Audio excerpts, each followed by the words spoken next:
Hello, everybody, and welcome to Shadow at Night. This is Monday, June the 24th, 2024. 24. I have an interesting... Okay, so I'm having an interesting problem right now with my guest for tonight. And the reason for that, I think, is because he's in Istanbul, Turkey.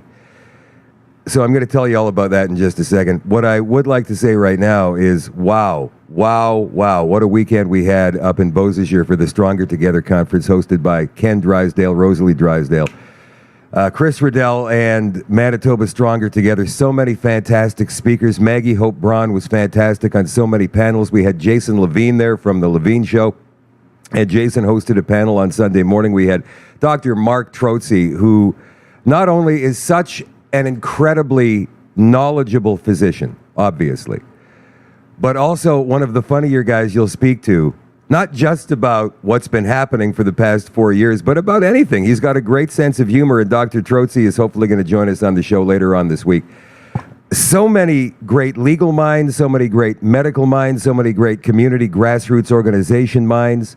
Serena Freedom Bear was there. Bonita Peterson joined us this weekend. Wow.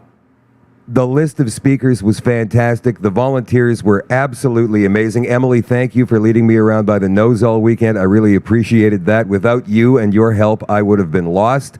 So thank you again. All of the volunteers, you guys did a fantastic job. The sound people, the catering people, but most importantly, you, the guests, you guys who paid to come out and check out this event, which was so high class in terms of the way it was run. So highly professional, amazing. And hopefully we have a chance to do another one very soon. Thank you for coming out. Thank you for putting this on. Such a great opportunity to meet so many amazing, amazing people. And like I say, you know, if another one of these comes up and you didn't come out this time around, please come out next time around because you missed out. It was recorded, it was videoed, all of the panels, all weekend long, and Ken is going to be producing some clips from that, hopefully, and getting them out in the next couple of weeks. There's a lot of material, so it's going to take some time, obviously, to produce and pick out the best stuff, but absolutely fantastic. Tomorrow night, Ken Drysdale is going to join the show. Jason Levine's going to join the show. Hopefully, Maggie Hope Braun and a couple of other people who were at the event, so they can give you their perspective about how it went. But ultimately, the goal was creating solutions for you. Creating solutions for you to take back to your community and then convince 10, 12, 20, 30, 50 people to get behind you and start implementing these things with your city councils, with your town councils, with your school boards, with your provincial government, with your MPs, whoever it is. And also spreading the word, getting the people who are stuck in that soft middle to finally either wake up or stand up and start doing something to protect their future and the future of their family, their land, everything they've worked for in their entire lives. That is what they want to take away from us. And it's all in the literature of the United Nations. It's all in the literature of the World Economic Forum. All you need to do is go there and look for yourself. It's amazing some of the things that they're trying to pull off. We've been hearing people like Chris Skyw talk about these things for the past 4 or 5 years now. So listen, speaking of that, Chris Skyw is supposed to be joining the show tonight. Here's the problem. Chris, I hope you're listening right now because I've been receiving texts from Chris for the past hour. The problem is I can't send one back. It comes out not delivered, which is incredibly frustrating. I need to be able to contact Chris so I can send him a link so he can join the show. And for some reason, my texts are not going through to him. So, and this is the number I had. This is the number we've been communicating on all weekend long. So, Chris, if you are watching this right now, and I know that there's a massive time difference, but he has been texting me, link for show, link for show, link for show. I try to get back to him with a link for the show, and it does not go through. Again, this is new for me. I've never experienced this before in terms of trying to get a guest on, but I think it has something to do with where he is and the network he's on. So if you know Chris and you can get a message to him, please tell him I've left a link for this show tonight on his Telegram page. All he has to do is go to Telegram and hit that link, and he'll be able to join the show tonight. He has some interesting things to say regarding one particular person, and there are some pretty interesting items he wants to share with us. So hopefully we can get Chris on the show in the next little while. And again, the time change is pretty fierce. I mean, it's 8 o'clock here. I think it's 5 a.m. over in Istanbul, Turkey right now. So he has woken up specifically to be on the show tonight. I just can't get him the link. I've never experienced it before, and so I wanted to let you guys know that that is the reason. And if one of you has some kind, like I don't know what his handle is on Twitter, if he still has a Twitter account, if he's on any other social medias. If he does, I can. And Rumble doesn't seem to be working tonight either. It is, but it isn't. There's only 70 people watching on Rumble tonight, which is crazy. Susie Q is there, Daisy is there, Rita's there, Cheryl, Susie, Patricia, Jimmy James, Lexus 400. So there are 71 people watching on Rumble tonight. Rumble is, in fact, operating. I don't know why you can't get it on Rumble if you can't, because some people can't. You see, that's another thing about social media. We, the independent broadcasters, have absolutely no control over what happens once we send the stream to the social media outlets. For example, I'll tell you what I told some of the crowd at the Stronger Together conference this past weekend. Facebook sent me a notification on Friday night. They said, because it's been a year since I had my account suspended for posting that cartoon. 1 year as of last Friday. And so they sent me a notification saying they've removed all of the restrictions from my Facebook page. And I thought, whoa, great. I'll be able to reach the same amount of people I used to reach, because no more downgrades, no more restrictions, no more burying my page in the sand. So people who do follow the show don't get notifications. That happens when they downgrade and restrict your page, right? So I clicked on that link to see more details. And they say they haven't reversed their decision and the page is still restricted. So on the one hand, they've already told me they've lifted the restriction. Now I click on that link to find out they haven't lifted that restriction. And then I go further down the page to see, in fact, they have lifted the restriction. And I don't know if they have or not, because they say one thing and then they say another and then they say another. So we cannot trust social media in terms of getting the message out to you. That's why I created shadowdavis.com with a live stream on it. So you guys can go there and watch the show completely unfiltered and uncensored, with the extension that goes past 9 o'clock Central every single night that I'm on, which for the summer is Tuesday through Sunday, with the exception of last night because I was wrapped up with the Stronger Together conference at 8 o'clock Central. So as far as Rumble, what's going on there tonight, I have no idea. I'll go back and check and see how many viewers. 85 there. Usually by now on Rumble, there are 700 people watching. But right now there's only 85. I don't know what to tell you guys. Did they cut off the feed? I don't know. I don't know what's going on there. And that's the second time this has happened with Rumble in the past week. I don't know. If you're watching on Facebook tonight, like Willie says he sent a message to Chris Skyw. Okay, thank you very much for that, Willie. Did you tell him to check his Telegram? Please tell him to check his Telegram. No, it's not about the Stanley Cup game. It's Game 7 tonight, I understand. I only found out yesterday that the Oilers won Game 6 because I don't pay attention to that stuff. I just don't. I can't care. I can't care about professional sports right now. It just does not interest me in the least. I don't care. Tammy is watching tonight. Listen, if you guys are watching on Facebook tonight, if you're watching on X tonight, please do us a favor. Give us a like and a share. Get this out there to as many people as we possibly can, because more eyeballs on this, the better. The more we can wake people up, or we can actually hopefully motivate people to stand up and stop the madness, stop what is going on now. So many fascinating philosophies on what is actually happening, I heard over the weekend. And when you take it to the ultimate why are they doing this? Here's the answer for that. And once you get the answer for that, it leads you to the next question. Why? Once you get to the ultimate why, which is what is the reason for all of this at the end of the day? And I suppose you would have to be able to be in the minds of the 13 families or whoever's running the show, and some people think it's the 13 families. I don't know for sure because I have no proof of it. Some people say it's aliens who are controlling these 13 families and have been for centuries. I don't know. I don't know. But the ultimate why is unanswerable. We just haven't got enough information.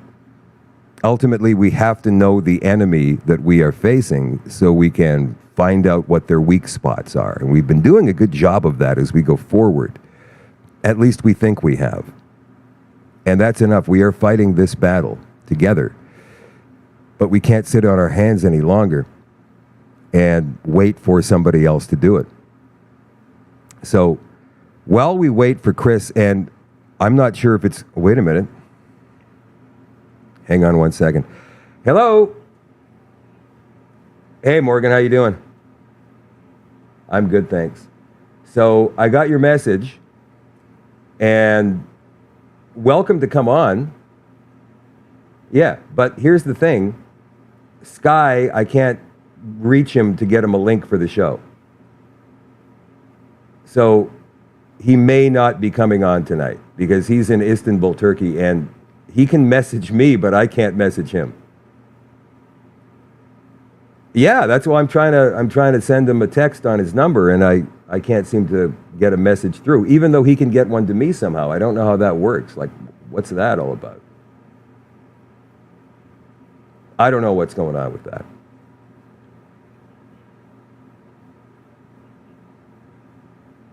Right now, I'm on right now. I'm talking to you right now, live on the air. But they can only hear my side of the conversation, though. They can't hear you.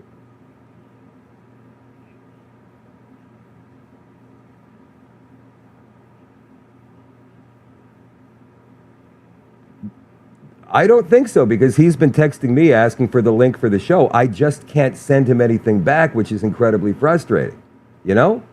I mean, like, why can't I send him something back unless he's got his messages turned off for receiving or something, which could be. I don't know.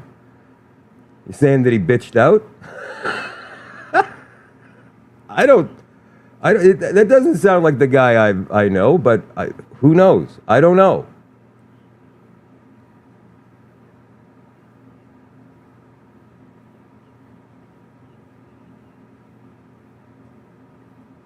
Really? That's interesting. I don't know. I don't know why that would be. All right. Well, look, if he wants to come on, or his dad, Jeremy's dad, wants to come on, because he sent me that thing, right? He's welcome to come on. I can send you a link on Twitter if you want. Okay. Thanks. All right. Yeah. Bye. All right. That's Morgan May, Jeremy McKenzie's girl. And this whole thing between Chris and Jeremy was going to happen tonight. It wasn't going to happen head-to-head. It was going to be Chris coming on, speaking his piece, telling us what he knows and what he's extrapolated from court documents and whatnot regarding Diagolon, Jeremy McKenzie. And Jeremy has been talking about this on some of his shows for the past couple of days. And you know what? I thought long and hard about putting this on the show tonight at all. Because the last thing that I want to do, especially from two pretty big names in our movement, I mean, let's be honest, these two guys are very well known. And they seem to be having an argument, some kind of a spat regarding Diagolon, what it really is. And I do not want to create division. I don't. I never have. But I think it's important for us to understand that if there is something to what Chris says, that we should know about it. And also, Jeremy should have the opportunity to refute the claims. But it doesn't look like anything is going to happen tonight, at least regarding Chris Sky, because I cannot get a message to Chris. And in order to get him a link for the show, I need to be able to get a message to Chris. Morgan suggested that he bitched out again. I don't know. So I'm going to open my X right now, guys, and I am going to send a link to Morgan. Morgan said that Jeremy McKenzie's dad, well, I'll actually read you the message that Jeremy's dad. So I've also sent, by the way, I've sent a message to Chris on X, hoping that he looks at his X account. I've sent him a message on Telegram, hoping that he looks at his Telegram account. And so far, no luck yet. But Morgan sent me this message from Tim McKenzie, who is Jeremy McKenzie's dad. And Tim says, if anyone out there, I guess he put this on one of his socials, or Morgan put this on one of her socials. If anyone out there can get a hold of Shadow Davis or Chris Skyw, could you let them know, as someone who is, now this is from Jeremy McKenzie's dad, could you let them know, as someone who has put up the bails and lived through all the BS over the last 4 years, I can back up everything Jeremy has said. Yes, they did raid my home with my daughter, who was 9 months pregnant with 2 small children. Yes, they charged him with careless use of a firearm. If Shadow Davis wants to have me on Monday's show, 6:30 Eastern, I do not have a cell phone, but he can contact me at the email that he provides here. I'm not going to provide it to you because you don't need it. You guys watching, you're on a need-to-know basis. Jeremy has time and time again told me to stay out of it, but after sleepless nights and trying to keep out of it, I'm done. Tim says, again, Jeremy McKenzie's dad, I'm now all in. Trust me, I will make him, Chris Skyw, look like an idiot. I have the receipts. I have all the bail conditions. Anything he wants to see, I have, so I'll see you on Monday. So here's what I'll do. I'll send a link for the show to Morgan, who hopefully will send it to Jeremy's dad, Tim, and then we can see what happens. I mean, this is live TV, folks. It doesn't get much better than this. We had plans tonight. Some of the plans, it appears, may not be happening, but we're making alternate plans as we go through the show. In the meantime, I do have some other things that I can discuss with you. There's a big by-election going on in Toronto right now. Okay, Morgan, I just sent you the link for Tim, so if you want to send that to Tim and he wants to come on, awesome. Chris got called out for leaving Canada and for calling all Canadians idiots and losers who stay behind. Yeah, we've heard that. We've heard that. So there is the link for Tim, if Tim wants to come on, Morgan. Thank you. All right. I haven't said any hellos yet. I haven't mentioned my sponsor yet. Hello, Colleen. How are you? Thank you for being here tonight. Rocky is here tonight. Hello, Denise, watching from Pictou County, Nova Scotia. Jason is watching on YouTube tonight. Jason says, I find Chris Skyw can be a little over-exuberant with some of his perceptions. He's right about lots. Well, yes. One thing I do believe is that Chris is sincere in what he says. He is very adamant in what he says. And he's not quick to correct himself if, in fact, he makes a mistake. Having said that, he hasn't made many mistakes. But in this case, he may have made a mistake. We don't know.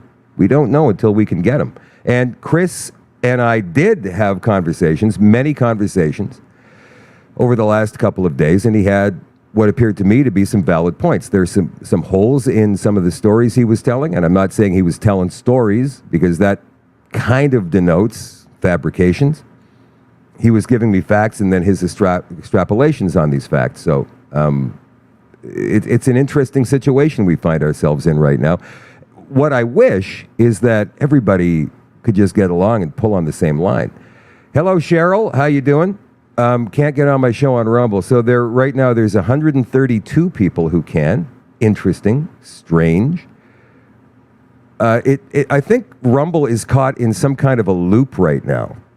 I think that's the problem with Rumble. It's caught in a loop, and there's nothing that I can do to fix that, because once I send the show out, like I said earlier, once I send the show out to the social medias, all of the social medias we are supposed to be on. We are on YouTube tonight. We're on Facebook.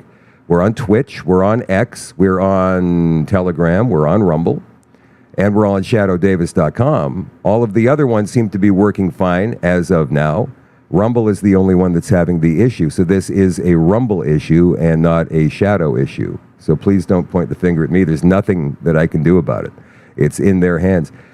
Bill and Heather are watching tonight. Hello. Sharon's watching. Roxanne, Rita, Lucette. Again, let's get this out there to as many people as we possibly can, you guys, because it's important that we do that. It's important that we do that. The more people we can get to see this stuff, the better off we're going to be. The Shadow at Night live stream is brought to you by Canada Nano Silver. Great weekend again at the Stronger Together conference. Thank you, Kevin and Anna, for being out there and making people aware of these awesome products and standing up for freedom like you have been ever since the beginning. Canada Nano Silver, CanadaNanoSilver.ca. Retail locations are popping up everywhere. I was talking to Kev about this weekend. I said, how come you didn't tell me you're adding so many retail locations? He says, I can't keep up. There's so many people who are selling these products out of their basement, out of the garage, out of their stores, the stores they already own. Like, look at this. Global Pet Foods in the Marta Loop in Calgary.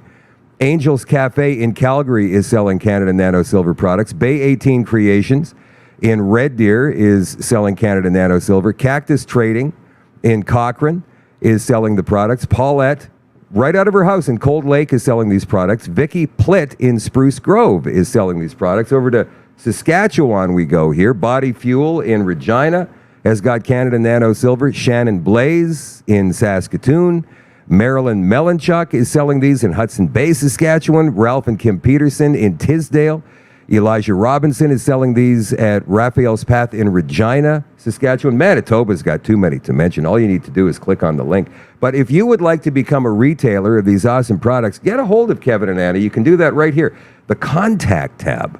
Right there. CanadaNanoSilver.ca, CanadaNanoSilver.ca. Yeah, and you can do that if you have any questions about the products you're interested in. And one thing, guys, that I told the audience at the Stronger Together conference this past weekend that I'll tell you right now, and that is, these products may cost you a little bit more. And when I say that, I'm talking about a few percentage points more. It's not going to be that noticeable compared to the stuff you buy at Walmart or Shoppers Drug Mart or Safeway or Superstore. But here's the thing. What you're doing when you buy your stuff from Canada Nano Silver and retailers like it, freedom people who are looking for truth, seeking answers just like we all are, you are keeping your money away from the global cabal. You're not giving it to the World Economic Forum. You're not giving it to Mr. Global. You are keeping it with the freedom people, so they can do more to support the independent media people like myself, and we can keep shows like this going. And they can make a little bit of money on the side as well. And they can give you fantastic products, because these products are fantastic. I just got a bag of new stuff from Kevin and Anna this past weekend, and I use it. I use this stuff.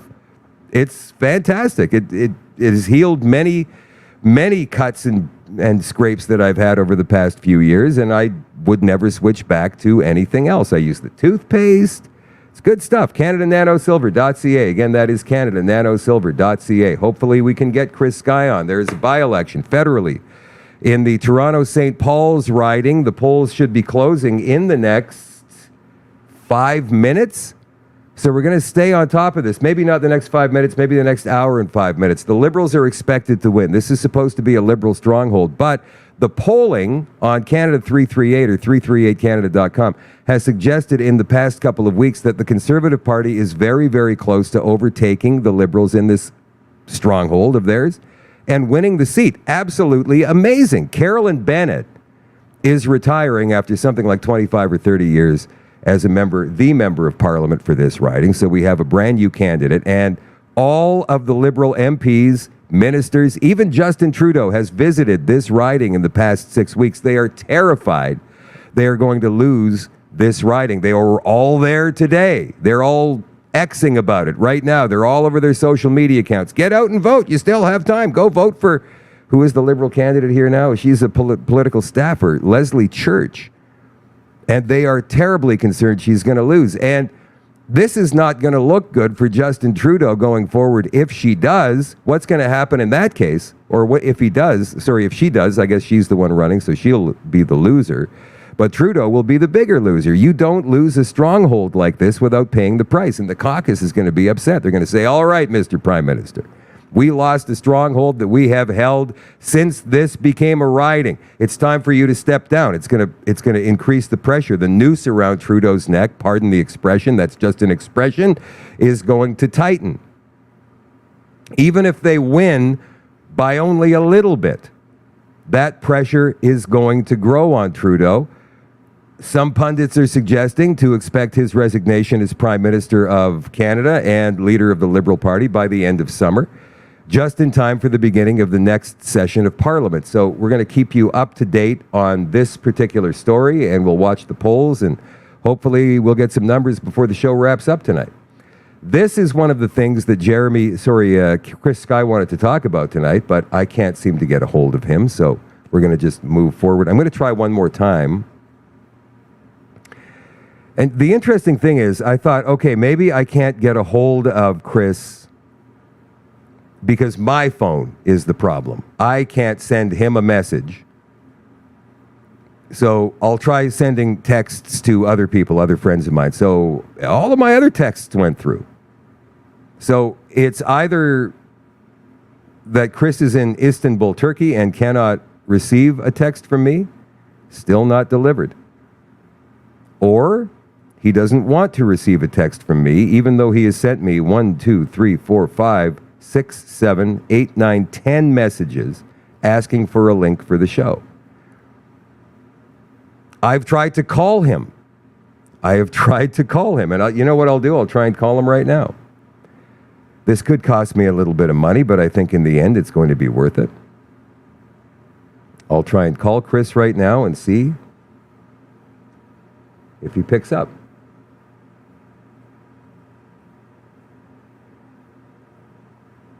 No, all I'm getting is his answering machine, and he hasn't initialized that service, so I can't even leave him a message. So it's frustrating. It's frustrating. All right, well, let's continue on with some of the stories I gathered for the show tonight. This one comes from TNC.news. 70% of young Canadians believe immigrants should share Canadian values, according to a new poll. Absolutely, they should. The thing is, how do you do that? How do you have new immigrants sharing Canadian values when, first of all, they're brand new to the country and probably don't know what Canadian values are? And the other thing is, when they come into the country, they're coming into the country to join family and friends who have been here for some time, but may not have picked up on those Canadian values because they haven't had to. Because they're living in a part of your city where most of the people who live there are from where they came from in the first place. They speak their own language, they practice their own faith still, which is fine, but eventually you do have to integrate into Canadian society. At some point, right? No. I guess you don't. And so if Muslim folks are coming over here and they're bringing their religion with them, which again is fine,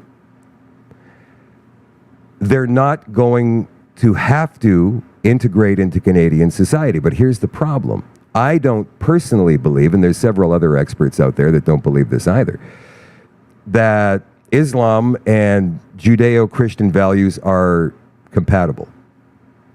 And then there's that Jew hatred as well. And once again, I say that as a fact, that people who were born with Islam, especially in the West Bank and the Gaza Strip, grow up hating Jewish people.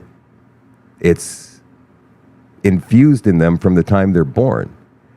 So it's not like a new immigrant to Canada is going to enter the country and suddenly lose that hatred. It's infused into their DNA pretty much, right? So how then do we infuse these Canadian values into newcomers who speak a different language and have no plans to really learn the new language? And they should. They should. I mean, if we are moving to somebody else's country, just to get through society, just to get through all the red tape, you would absolutely want to know the native language. But here it doesn't seem to be a necessity because the government doesn't emphasize that. Government doesn't push that. All they want is more and more of these folks over here so they can vote for them. 70% of young Canadians believe immigrants should share Canadian values, according to a brand new poll. So let's get to this. Majority of young Canadians feel that immigrants and permanent residents coming to Canada should share common values, common Canadian values, according to a recent Leger poll. And by the way, put down in the comments what you guys think. If you disagree with me, that's okay. That's all right. We can have disagreements and still be friends, right? Leger's poll surveyed 938 Canadians between the ages of 18 and 39 from coast to coast. 70% of these respondents said Canada should ensure that immigrants and permanent residents coming to the country should share common Canadian values, such as respect for different minority groups. Well, okay, so how about respect for Canadian culture, tradition, history, heritage, all of that stuff? That's ridiculous, what that just said. And why is it only 70%? Who are these other 30% that say, well, they should just be able to do whatever they want? I don't care. It's like opening your home and saying, go ahead, man, like piss on my couch. I don't care. Doesn't matter. I'm going to leave the door wide open. Leave your shoes on, track in the mud. It does not matter. When you go to the fridge and you eat all of my food, make sure to leave the fridge door open. While 70% agreed that immigrants to Canada should share the country's values, only 14% disagreed, 5% strongly, 9% somewhat. 15% of Canadians said they didn't know, 33% strongly agreed, 37% somewhat agreed. Canadians were also asked whether they thought Canada's immigration levels were good or bad. Unfortunately, the polling prefaced the immigration questions with flawed statistics, claiming Canada welcomes 500,000 new immigrants per year. As previously reported, the actual number of immigrants coming to Canada is almost 5 times larger. When accounting for permanent residents, temporary foreign workers, international students, and illegal immigrants, Canada takes in 2.2 million people per year. That's why our population just went past 41 million a couple of weeks ago. That is why Winnipeg's population, historically growing by 5,000 to 8,000 people yearly, grew by over 40,000 people in the last 12 months. 40,000 in Winnipeg. That is absolutely unheard of, and the same thing happened in other major cities across the country as well. Even with Leger's misleading figure, 45% of Canadians said current immigration levels were net good for Canada, while 39% they were net bad.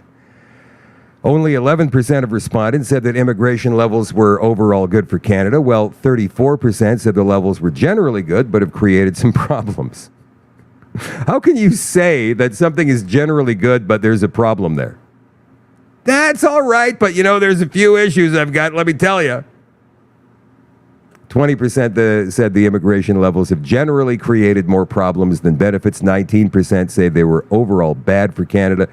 Leger's poll separated groups of respondents into Gen Z and millennials who had differing views on immigration. Canadians aged 18 to 27, Gen Z, had more favorable views of immigration. 53% said the current levels were net good, compared to 34% who said levels were net bad.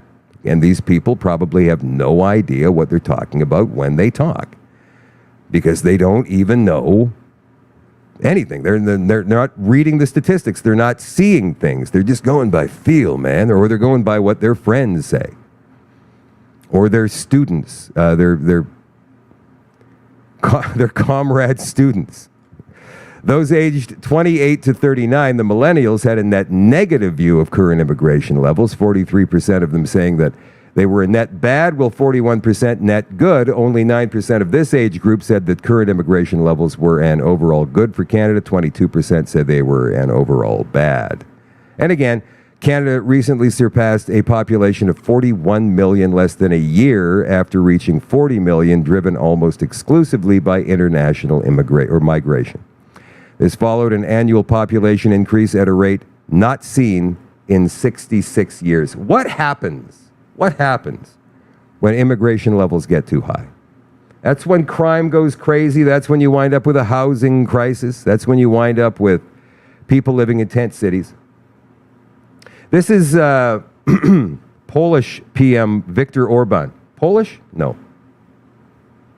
Romanian? Viktor Orban talks about how he made Hungarian PM Viktor Orban talks about how he made Hungary an island of sanity in Europe. victim rights over criminals, zero illegal immigration, period, strong family values and culture, LGBTQ plus madness, rejected. Here he is talking about that. Ma úgy tekintenek Amerikában Magyarországon, egy különleges. Now we got big subtitles at the bottom of this, you guys, so no excuses here. Helyre. Egy hely, ami más, mint a többi. És ezt úgy látják, hogy Európa ma egy nagy liberális, progresszív liberális óceán. És abban van egy sziget. Egyetlen sziget, ez Magyarország, amelyik megpróbál másként élni, másképp gondolkodni, másként viselkedni, mondjuk úgy, hogy az ő nyelvükön konzervatív politikát csinál. És nem csak beszél erről, mint ahogy ők beszélnek Amerikában, hanem megcsinálja. Tehát nekünk ma azért van nagy tekintélyünk Amerikában, mert mi megcsináltunk olyan dolgokat, amik ők is szeretnének, csak nem megy. Ez nekünk furcsán hangzik, mert ezek a dolgok nekünk természetesek. Olyan, mint a levegővétel. De ott, ahol ezek a dolgok hiányoznak, ott ezeknek a dolgoknak az értéke hatalmas. Ilyen például a közbiztonság. Tehát Magyarországot azért tisztelik ma az Egyesült Államokban, mert ez Európa legbiztonságosabb országa.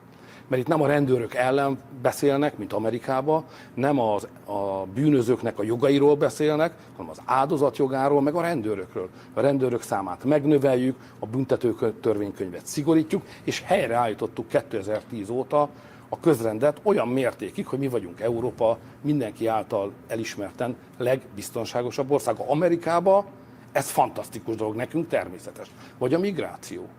Ők is szeretnék megállítani a migrációt, csak nem tudják. A mostani elnök nem is akarja, de még Trump elnök úr, amikor akarta, neki is nehezen ment. Tehát az, hogy Magyarország egy olyan hely Európában, ahol azt mondják, hogy a migráció veszélyes dolog, az illegális határátlépés bűncselekmény, nem vagy jogosult a Magyarországon tartózkodni, ha illegálisan léptél be, és nem téged vissza fogunk küldeni. És te nem adhatsz be itt menekült kérelmet, ha illegálisan léptél be az országba, hanem azt egy magyar nagykövetségen kell megtenned. És kívül kell várakoznod, és ha azt mondtuk, hogy jöhetsz, vagy azt, hogy nem, akkor azt neked tudomásul kell venni, de addig nem léphetsz be. És van egy kerítésünk, amit rendőrök és katonák védenek. Ezt Amerikában szeretnék, ott milliószám jönnek be az illegális bevándorlók, óriási probléma Amerikában. Ez itt egy megoldott ügy. Ez nekik egy kuriózum, hogy van egy ország Európában, egész Európa a migrációról énekel, hogy az fontos, pozitív hatása, és van egy ország, hogy nem. És ezt meg tudja csinálni. Az amerikák ezeket a dolgokat értékelik, értelmezik és értékelik. Ez van a családdal is. Tehát az, hogy Magyarország a családi értékek mellett kiáll, miközben mindenki az ilyen LMBTQ-s bolondságokról beszél, egész Nyugat-Európában. És az alkotmányban védjük a családi értékeket. Ez Amerikában tiszteletet vált ki, szóval jobban állunk elismertség és tekintély szempontjából, mint mi azt gondolni szoktuk. I'm just wondering how this guy is still alive with policies like that. You figure the globalists would be after him like crazy. But so far, so good. At least it looks like, anyhow. We have some very good news for journalism, worldwide journalism, even though he hasn't been declared not guilty. WikiLeaks founder Julian Assange strikes a plea deal with the United States. This is actually quite amazing considering his wife, who has been speaking out, speaking to the media, and of course none of the left-wing corporate media will speak to her. And that's something I want to address in just a second, what I call the media. People have called me out for calling the media out. I'm going to talk about that in just a second. So this story goes, WikiLeaks founder Julian Assange has entered into a plea deal with the U.S. government, bringing an end to a years-long international saga over his handling of national security secrets. Assange is preparing to plead guilty to a single count of conspiring to obtain and disclose information related to the national defense in a U.S. federal court in Saipan in the Northern Mariana Islands, a U.S. Commonwealth in the Pacific, this week, according to newly filed court documents. Under the terms of this agreement, Assange faces a sentence of 62 months, equivalent to the time he's already served at Belmarsh Prison in the United Kingdom while fighting extradition to the United States. He's expected to be released and returned to his home country of Australia following the court proceeding later on this week. Australian leaders have been lobbying the Biden administration to drop the criminal case for years. President Biden confirmed at a news conference in April that American authorities had been considering this move. A federal grand jury in Virginia indicted Assange on espionage and computer misuse charges in 2019 in what the Justice Department described as one of the largest compromises of classified information in American history. The indictment accused Assange of conspiring with then-military Private Chelsea Manning to obtain and then publish secret reports about the Afghanistan and Iraq wars and sensitive U.S. diplomatic cables. Prosecutors said Assange published those materials on his site WikiLeaks without properly scrubbing them of sensitive information, putting informants and others at grave risk of harm. No responsible actor, journalist or otherwise, would purposefully publish the names of individuals he or she knew to be confidential human sources in a war zone, exposing them to the gravest of dangers, said former Assistant Attorney General John Demers at the time of that indictment. And that actually is a very good point. Manning was arrested in 2010 and served 7 years in prison before Barack Obama commuted her sentence. Assange's case attracted support from human rights and journalism groups including Amnesty International and the Committee to Protect Journalists, fearing the Espionage Act case against Assange could create precedent for charging journalists with national security crimes. His interactions with the justice system have followed a Byzantine path. Assange spent 7 years hiding in the Ecuadorian embassy in London after Swedish officials accused him of sexual assault, an arrangement that appeared to frustrate both Assange and his hosts. Ultimately, Swedish police withdrew the accusations, but next authorities in the UK took him into custody for allegedly violating bail. Then the American government sought extradition, a process that limped through the courts for years. The plea deal averts more legal proceedings over the extradition that had been set for early July. I wonder what his plans are going forward. Will he continue to try and release sensitive documents on WikiLeaks?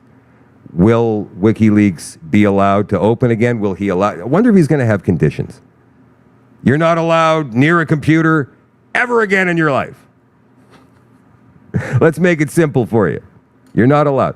So look, people were asking me on the weekend because I was making a point. When people say mainstream media or legacy media, and I've explained this before, but I feel it's time to explain it again. Sometimes people forget. Sometimes there's new people who have never heard my theories on this before. And so welcome to the show, first of all. Thank you for being here.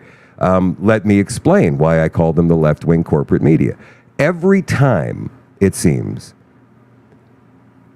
the left-wing corporate media decides they want to discuss a conservative party anywhere, Canada, whether it's Europe, whether it's Australia, whether it is in the United States, it is always right-wing extremist parties. It is always hard right, far right extremist parties. I did a piece on this a couple of years ago. I think it's still available on YouTube, on my YouTube page.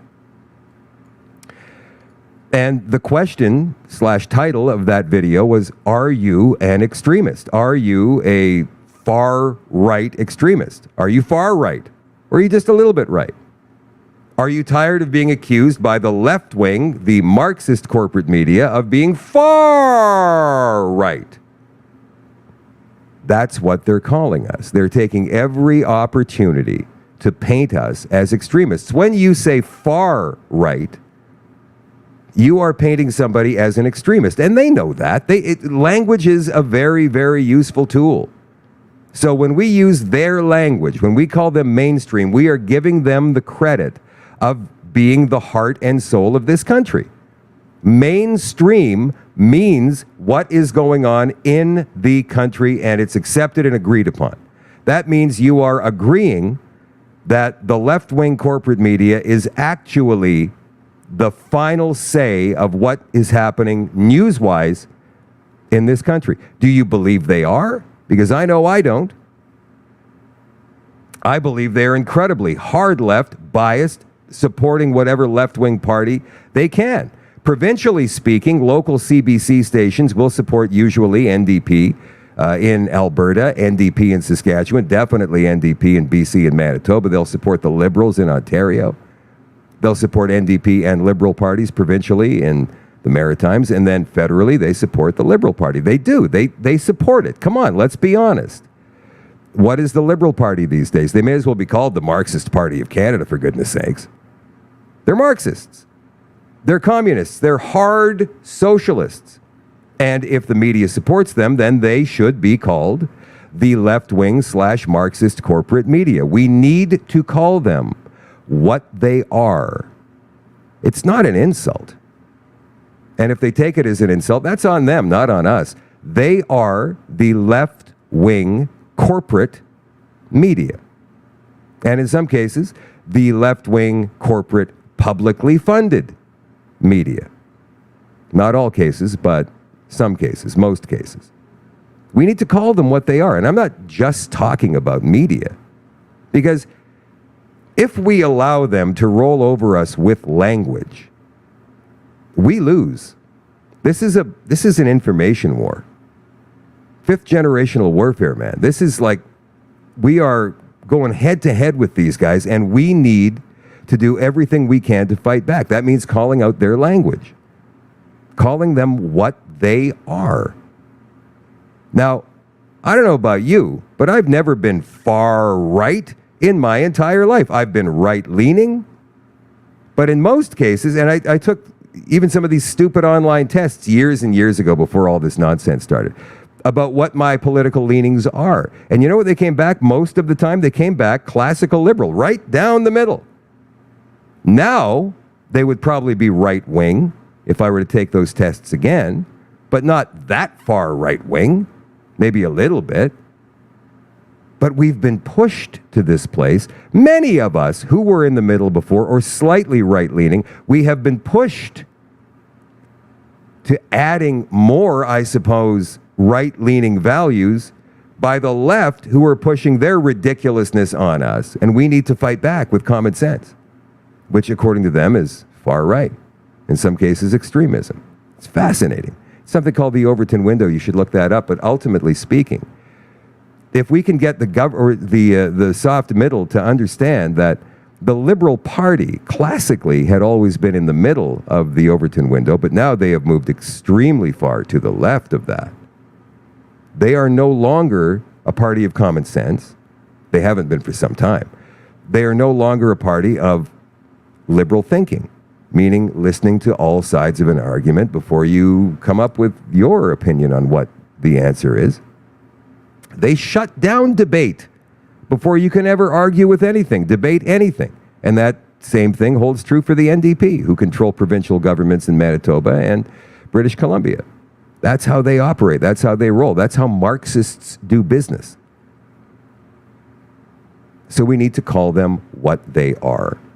It's okay to not agree with me. And I'm not saying that we need to go and fight them in the streets, physical poundings. That's not what I'm saying at all. What I'm saying is we have to stop being so nice and so freaking agreeable. Where has that gotten us so far? And I'm going to give you an example of that in just a second. We're going to have to go back into the pandemic days, but it's going to be worth it. Here's a story from the Calgary Herald today. Over the weekend, the NDP held their leadership vote, their leadership convention. And guess who won? Naheed Nenshi, the former mayor of Calgary, in a landslide. Nenshi wins NDP leadership with giant majority. Now he turns his sights on the United Conservative Party of Alberta. Nenshi's numbers are unprecedented for any recent contested leadership race anywhere in Canada. Interesting. It seemed like a crazy project at the start. Naheed Nenshi is NDP leader. Really? Oh, and by the way, I want you Calgarians to know that Naheed Nenshi, your mayor for, I think, 11, 12, 13 years, was a Marxist, is a Marxist. And you kept voting him in. Why? Maybe you didn't know. Maybe you didn't know that he was a Marxist. Or maybe you just didn't vote at all. But we need to be more aware in our municipal and civic elections in order to keep these Marxists out of power. And that whole movement was discussed at length this past weekend at the Stronger Together conference in Beausejour. Rachel Notley's tight-knit party would spit out this alien who'd never shown any interest in party politics. Oh, that's not true at all. See, this is the story again from the Marxist corporate media. Even though the Herald is part of National Post media, which is supposed to be right-leaning, but this story is not. On Saturday, the former Calgary mayor didn't just win the party leadership, he overwhelmed it, he owned it. The stunning victory ensures he'll face little, if any, opposition from the party or the NDP caucus. Nenshi attracted longtime NDP adherents, a broader range of people only loosely involved, and others who have never dreamed of voting NDP, let alone buying a membership. Premier Danielle Smith and her legions dismiss him as a trifler with many flaws. The Premier did offer pro forma congratulations on X, but the vote suggests that they should be very worried. The NDP suddenly looks like a social political movement as much as a party. Does it? The voters swarmed to Nenshi with one dominant idea in mind: defeat Smith and run off the UCP. They didn't see that prospect in Nenshi's opponents, MLAs Kathleen Ganley, Sarah Hoffman, Jody Calahoo, Stonehouse. The detailed policies they offered had virtually no impact. None of the three showed much sign of Notley's public appeal for all their hard work and ardor. All right, so Naheed Nenshi wins the NDP leadership, and he will lead that party into the next provincial election. Sean Ricard, our friend Sean, posted this on his X today and on his Instagram. And he says, for all those applauding and congratulating NDP scumbag Nenshi, here's a quick reminder of just who this fascistic, arrogant, narcissistic POS, you know what that means, really is. Let's listen to what he had to say during the pandemic. We're going to play this a couple of times for you. It's only 34 seconds. Listen. Well, start by saying thank you for boycotting a place you're not allowed to go to because we didn't want you anyway. The actual thing about this is that most people, the vast majority of people, actually say, you know what, I'm more likely to go to a restaurant if I know the person at the table next to me is vaccinated. And so I'm encouraging everyone who is vaccinated, now you can feel a little bit safer. Now you should feel like you can support these local businesses. And frankly, if there's going to be less drunken Yahoo belligerent people yelling at you about conspiracy theories, it'll be even a nicer night out, won't it? Well, start by saying thank you for boycotting a place you're not allowed to go to because we didn't want you anyway. The actual thing about this is that most people, the vast majority of people, actually say, do you guys, Alberta viewers, Calgary viewers, what was he talking about? Was there an event that happened in Calgary where the unvaccinated were not welcome? And so there was a boycott, and he's saying, we didn't want you anyway. We didn't want you anyway because you're dirty. You're dirty. You're going to infect us all. You know what? I'm more likely to go to a restaurant if I know the person at the table next to me is vaccinated. And so I'm encouraging everyone who is vaccinated, now you can feel a little bit safer. Now you should feel like you can support these local businesses. And frankly, if there's going to be less drunken Yahoo belligerent people yelling at you about conspiracy theories, it'll be even a nicer night out, won't it? What a dick. So that is the new leader of the NDP, the Alberta NDP. Wow. Isn't that something? I wonder if the UCP is going to use that. You see, this is interesting now. Because we also talked, Grant Abraham of the United Party of Canada was at the event this past weekend in Beausejour as well. This is a new federal party that he is starting. And he says it's gaining traction across the country, moving like a submarine from coast to coast to coast under the waves. Nobody's really noticed it yet, but he's hoping it's going to gain some traction and start getting some notice.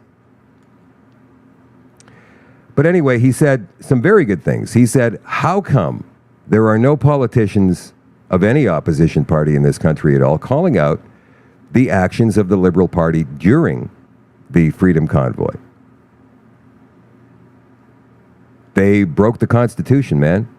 They called the Emergencies Act. They broke the Constitution, and yet the Conservative Party members refused to talk about it. They gave us a formula that was never tested for transmission.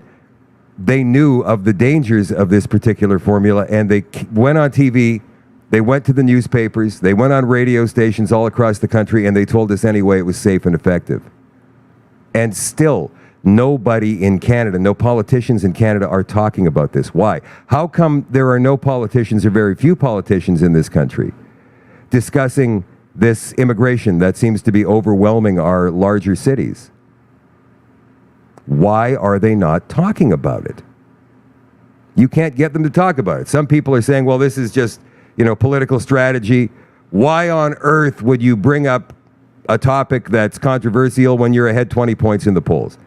I get that. I probably wouldn't either. And the edict is, the old adage is, why say anything when your opponent is destroying himself anyway? Something like that. I'm paraphrasing it. But the immigration thing, as far as I'm concerned, is a slam dunk for Poilievre. We saw that earlier survey that was taken. And we know the older folks in this country are absolutely 100% in favor of slowing down immigration. Maybe not necessarily kicking people out, at least not yet. We haven't come up with that yet. But why do Canadians feel the way they do about these genetic formulas? Still.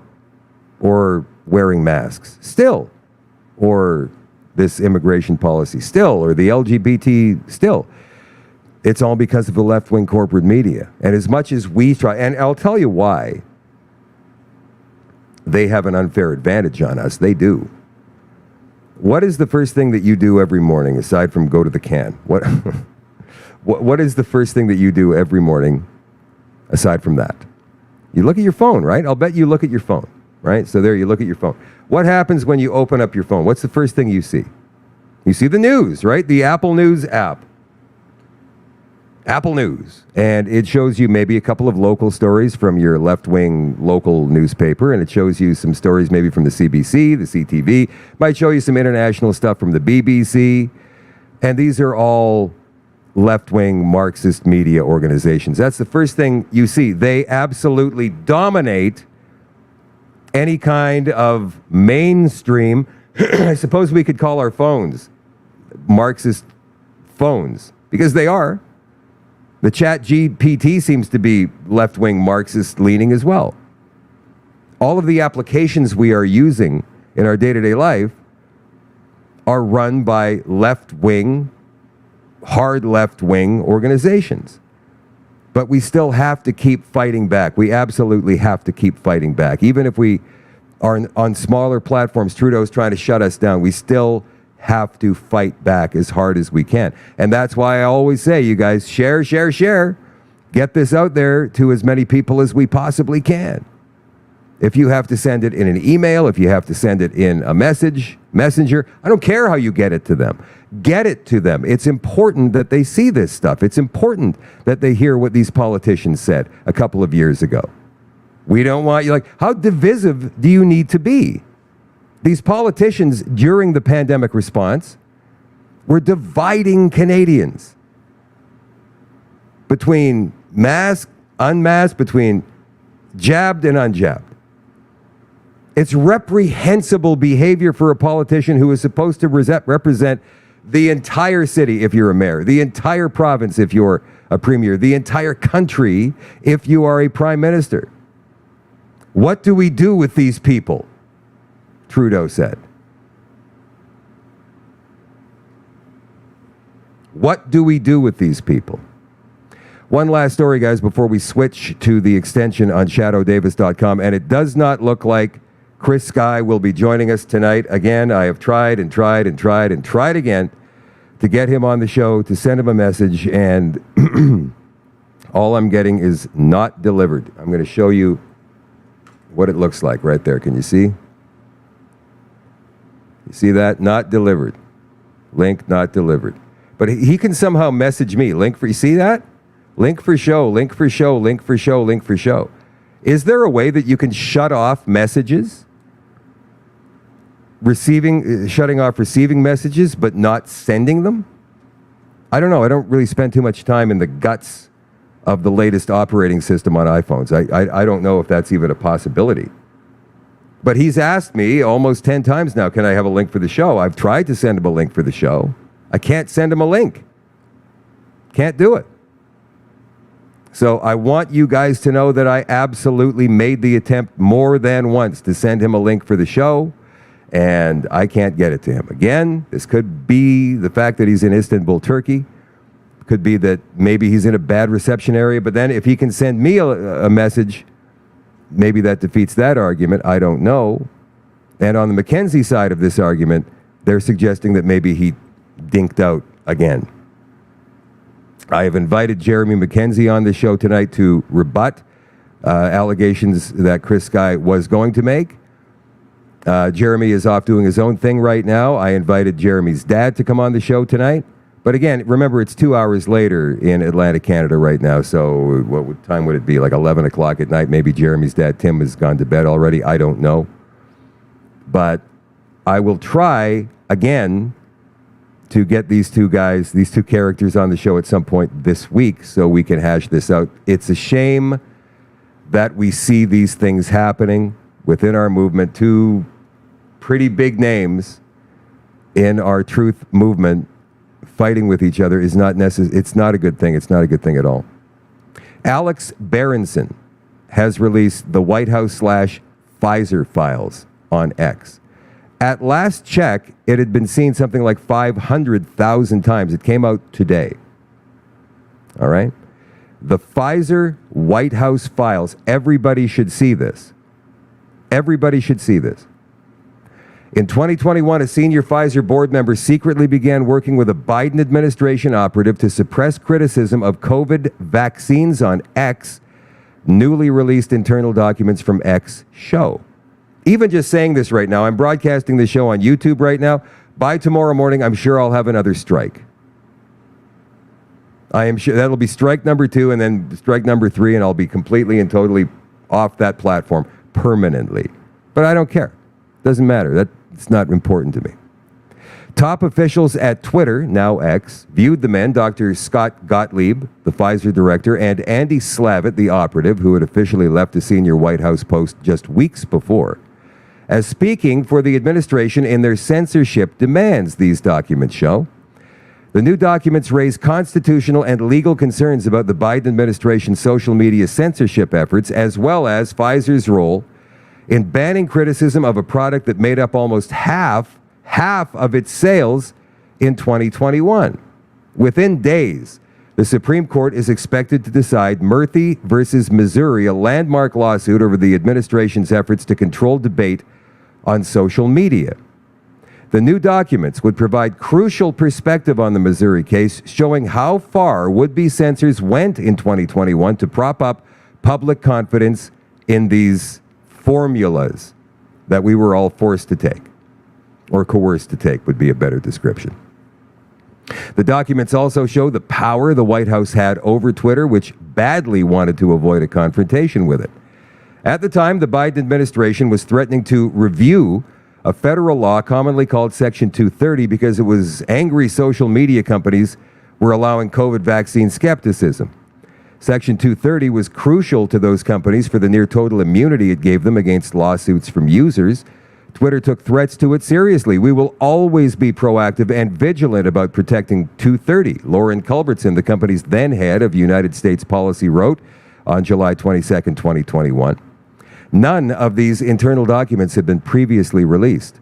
They are part of a tranche of censorship-related material X is making available to me, and that again is Alex Berenson, following searches of its internal archives. Lawyers for X are reviewing the documents before releasing them, but so far only one document they've provided, an email from Jim Baker, Twitter's then Deputy General Counsel, contains any redactions. In addition, no one at X, including Elon Musk, asked for or placed any restrictions on or had any input into the writing of this article. Lawyers for X did ask to review it after writing, but before publication, to be sure the names of junior employees or their email addresses were not included. Their review did not result in any changes. The censorship conspiracy by Slavitt and Gottlieb targeted me personally, Alex Berenson. I'm not named in any of the new documents provided so far. Slavitt and Gottlieb used careful, almost coded language in their outreach to Twitter on July 18th and 19th of 2021. They did initially not refer to any particular censorship targets by name, but emails and other internal Twitter documents that have already been released show I was a top target for both men. I intend to use the newly released documents to amend Berenson versus Biden, my complaint against Slavitt, Gottlieb, Pfizer Chairman Dr. Albert Bourla, and the Biden administration for conspiring to force Twitter to ban me in 2021. Gottlieb's lawyers previously argued I had not alleged Gottlieb had any contact with Twitter officials before August of 2021. The documents show otherwise. In fact, Slavitt introduced Gottlieb to Todd O'Boyle, a senior Twitter lobbyist who handled most of the company's interactions with the White House, by email Sunday, July 18th of 2021. Slavitt, a longtime Democratic operative, had served as senior advisor to the Biden administration's COVID response team. I wonder if you would be open to a 20-minute call with Scott Gottlieb and me about a policy matter, Slavitt wrote. Slavitt referred to Gottlieb as FDA commissioner under Trump and failed to mention his role on Pfizer's board. Although he had officially left the Biden administration weeks before, Slavitt's email signature also contained his White House email address, asking that government email be sent there. Slavitt's outreach to O'Boyle came as the public debate over the COVID mRNA jabs was intensifying. The jabs, which had appeared very protective against COVID in the spring, were abruptly losing their effectiveness, causing the Biden administration to consider encouraging Americans to receive a third shot. The White House knew these shots and potential vaccine mandates would be controversial. As it tried to keep public confidence in the shots high, the administration escalated its attacks on COVID jab skeptics and on the social media platforms that gave them their biggest audiences. Only 2 days before Slavitt's email, Friday, July 16th, President Biden had said social media companies were killing people when they allowed vaccine skepticism. The firestorm that followed was mostly publicly directed at Facebook, but the new documents show that top officials at Twitter wanted to avoid similar criticism or put Twitter's Section 230 protection at risk. On Monday, July 19th, Gottlieb followed up by emailing O'Boyle directly, complaining about false narratives on key public health issues on Twitter. Gottlieb told O'Boyle Twitter had an affirmative obligation to muzzle large accounts that made posts that concerned him. Gottlieb did not mention that he served on the board of a company that stood to make billions from the federal government if the Biden administration rolled out booster jabs and or jab mandates. O'Boyle had already responded to Slavitt, offering to set up a conference call with the men that afternoon. "I'd be glad to speak with you, Scott," he wrote. There it is. O'Boyle also forwarded Gottlieb's email to Culbertson, the head of Twitter's U.S. public policy. In turn, Culbertson sent it to even more senior officials with a comment indicating she viewed the email from Pfizer board member Gottlieb as directly related to the White House's pressure campaign against vaccine skeptics. While the administration was angriest at Facebook, Twitter could be next and needed to keep up the responsiveness, she wrote. And there it is there. Gottlieb increased the pressure on O'Boyle later in the week after O'Boyle apparently accidentally failed to set up their promised conference call. Gottlieb, a regular panelist on Sunday morning political talk shows, wrote O'Boyle Friday that he would be discussing the issue on TV this weekend and wanted to just see if you'll still wanted to connect so I may have the benefit of your views. Within minutes, O'Boyle sent his sincerest apologies to the Pfizer board member and said he was absolutely available. At the time, Alex Berenson was arguably the most prominent COVID skeptic, vaccine skeptic on Twitter. Slavitt had hard targeted my removal at least as early as April 2021, when he and Rob Flaherty, another White House official, met with Twitter and asked a really tough question about why the company had not suspended Berenson's account. Berenson was also a sharp public critic of both Gottlieb and Slavitt, but Jack Dorsey, Twitter's chief executive at the time, supported Berenson internally, and the company initially refused to ban him. By the summer, however, the Biden administration's attitude towards vaccine skeptics had hardened. Meanwhile, Dorsey's position at Twitter was increasingly tenuous. He would step down as chief executive in November. Other Twitter officials did not appear to view the free speech rights of their users as a crucial issue in the same way as either Dorsey or Facebook's top executives did. In a note to other top Twitter lawyers and policy executives July 19th, Jim Baker, Twitter's deputy general counsel, wrote that only that we have to be very thoughtful about we interact with the government and what we say about it in communications with the USG, United States government. My friends, there is a decision coming out of Missouri very, very soon that could essentially cost X, Facebook, and YouTube, Google, billions and billions of dollars. The repercussions of that, I have no idea. Will it be felt north of the border? Quite possibly. Quite possibly. But only after the censorious Trudeau government is removed from power. There's going to be more on that story. There's incredible. I know it sounds like the year-old Twitter files, but this is different. Because now they're actually admitting, this is coming out in emails, they're actually admitting that the White House stepped in and threatened certain officials at these different social media companies if they didn't play ball and censor many, many people who had opposing views on social media platforms. It's incredible. We think we live in a free society. That's it for the social part of the show tonight. We'll continue on with the extension on shadowdavis.com in just a couple of minutes. Once again, you have my most sincere apologies that Chris Skyw did not appear on the show tonight as we had earlier promised you last week. I just can't seem to get Chris a link. I can't get him a message, and I don't know why that is. For you on social media, I will catch you tomorrow night at 8 o'clock with all kinds of people who were at the Stronger Together conference this past weekend at Beausejour. It was a fantastic event. We're going to give you our reviews of it tomorrow night. That includes Ken Drysdale, Maggie Hope Braun, who else? Jason Levine, and more, possibly Dr. Mark Trotzy. And for those of you who are members, all access members at shadowdavis.com, I will see you in just a couple of minutes. I love you all, and I appreciate you all. Bye for now. We will talk very soon.